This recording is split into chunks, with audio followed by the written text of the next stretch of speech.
What was once the Polk County Courthouse now serves as the Polk County History Center and houses the Historical Museum and Library.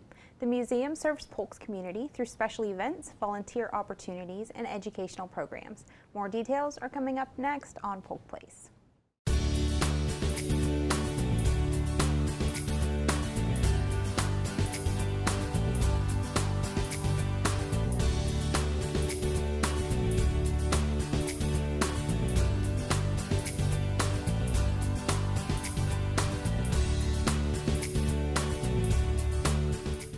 Welcome to Polk Place. I'm your host, Tina Mann, and joining me in the studio today is Murtis Young, the Historic Preservation Manager at the Polk County History Center. Hello, Tina. Welcome. Thank you. So April is all about the environment at the History Center.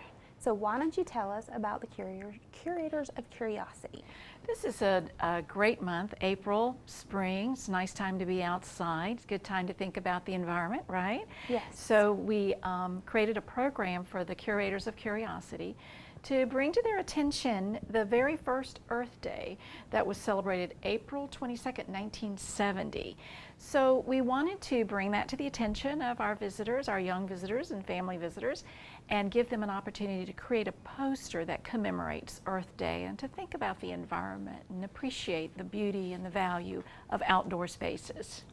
Speaking of outdoor spaces, this would be the last chance to go on the cemetery tour this year.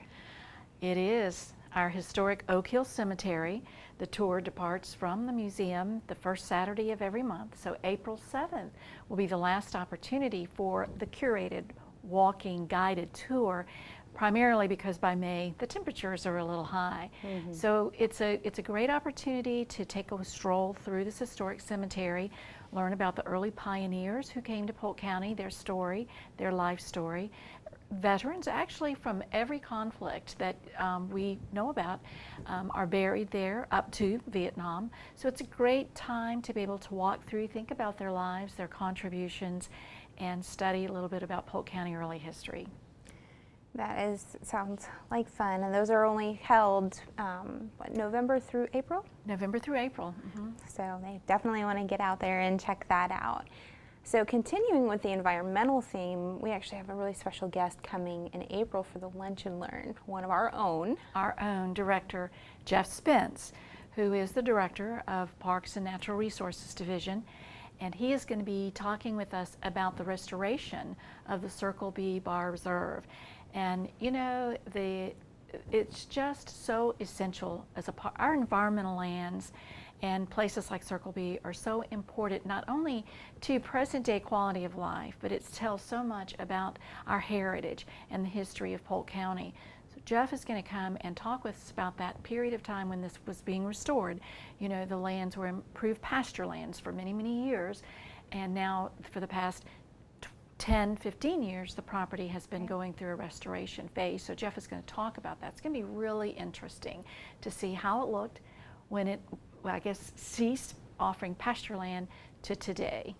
And it continues to change. I mean, with Hurricane Irma, it completely just changed the landscape once again. So it should be a really great presentation. I know that Circle B is a gem to a lot of people, just like the History Center is. And a lot of people are interested in the property, and it's just a beautiful area. It is wonderful, and it is a national site. It receives national recognition and appreciation. So come and join us. Excellent. Jeff's going to tell the story. Excellent. And along those lines, what is the book club recommended reading for this month? We're just going to keep everybody in environmental lands for the month of April. We're just going to stay outside. It's the last nice month, right? Yes. Priceless Florida, Natural Ecosystems and Native Species.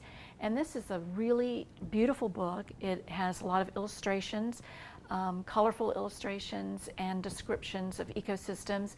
And the nice thing about it is that it contains details from all around the state. So it'll be a nice book to get into and help us as we become more and more interested in environmental lands. And this one's more of a reference type book than an actual story book. Mm-hmm, so people could actually use it to identify things that are, you know, around and in their environment, which would be really awesome. And then, of course, our favorite thing every month is the architectural tour. It is. It's an opportunity to come and have the attention of a curator who walks you around the museum, around the building, and tell the stories of the actual construction, the design, the construction, both phases, 1908 and 1926, and then the closing and the restoration process. It's an opportunity to really focus on the details of the building and learn about that very, very special neoclassical designed building. Which is always beautiful. So that's on the 21st of April this year. Correct. This time. And I know we're also in April, in addition to, celebrating the environment, it's also National Library Week, which is April 8th to 14th. And it's kind of important to note here that you guys have a library right on site. So why don't you tell us a little bit about the genealogical library and what you guys do? Thank you for mentioning that, Tina. It's a very unique opportunity to learn about the history of the area. To have a research library connected to a museum is very special.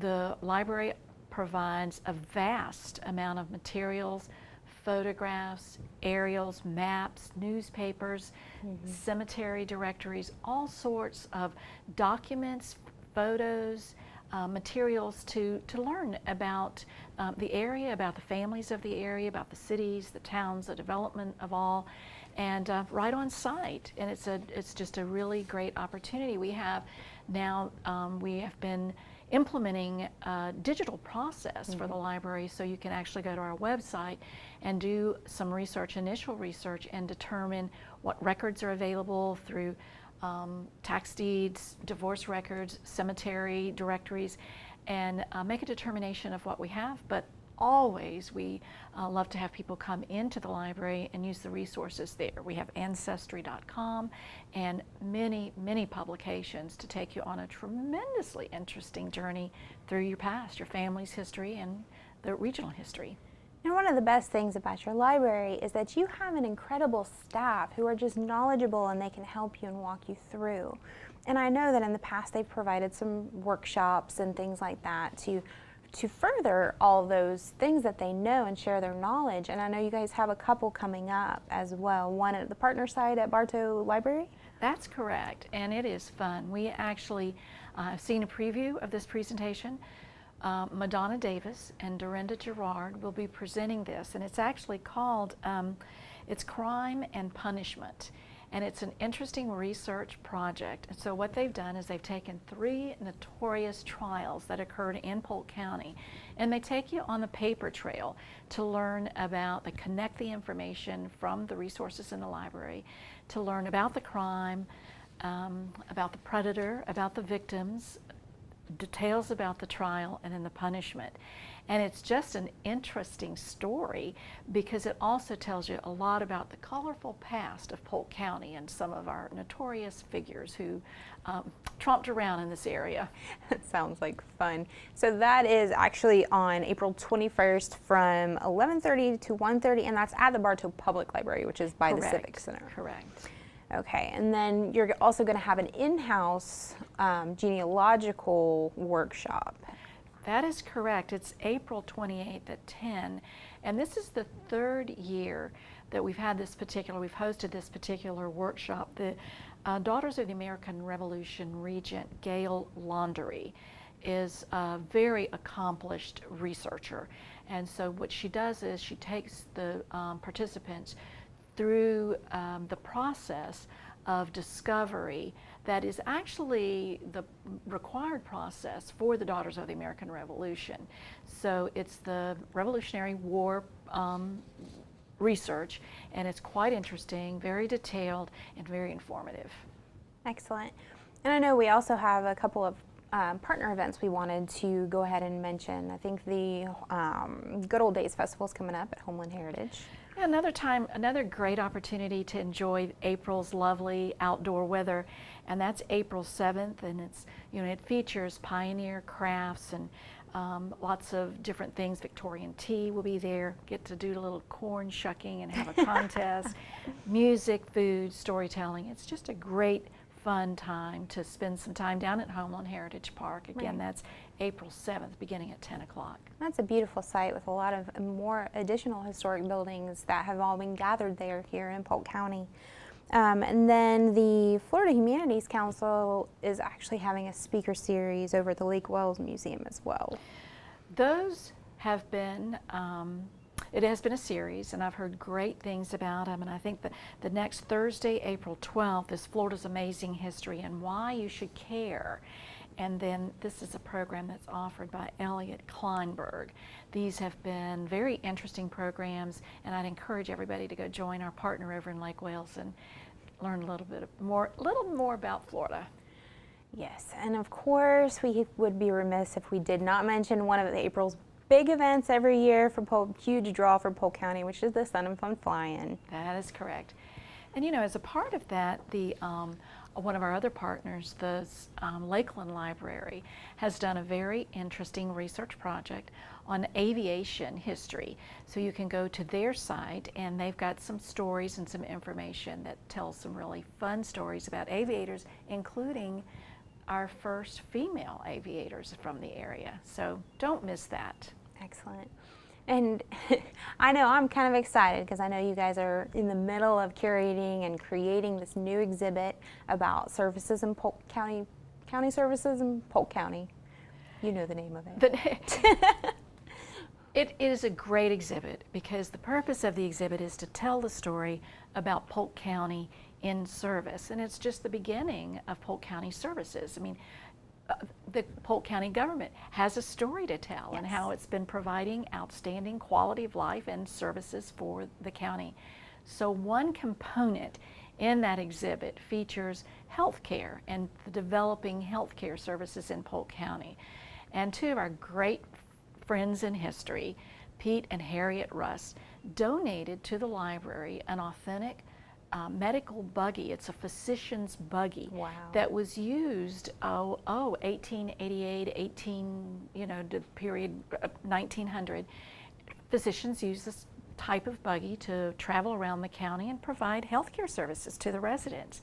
So the buggy is actually on display, and it is a beautiful piece of design work. But the really cool thing about it is we have uncovered, our curator of collections, Maria Tripp, uncovered recently a photograph that we have in the collection of Dr. Oppenheimer, who is sitting in a buggy that is exactly this style buggy, and it is featured, it's an 1888 photo, and he is sitting in this buggy right on Main Street. Wow. And it details his beautiful Kentucky thoroughbred horse that's 16 feet high, and so that 16 photograph, hands high. 16 hands, excuse me, that other measurement. That'd be a really big horse. 16 hands high, and his photograph and the buggy will be on display. So that should be opening by April. People will be able to enjoy that exhibit. That's so exciting. I love how you guys always are continuing to provide new things to experience. So they need to come out and visit you this month. We love it. Thank you for coming. Thank you. Polk County has a rich history and heritage, and the Polk County History Center is continuously thinking of new ways to help Polk residents experience that history. The museum's collection includes natural and cultural objects related to Polk and the greater Central Florida area that represent our history from pre-Columbian to present-day eras. The artifacts on display at the museum represent individuals, cultural groups, and events significant to the region. Located at 100 East Main Street in Bartow, the History Center is open from 9 a.m. to 5 p.m. Tuesday through Saturday. For more information about exhibits and events, you can check them out on the web at polkhistorycenter.org or give them a call at 863-534-4386.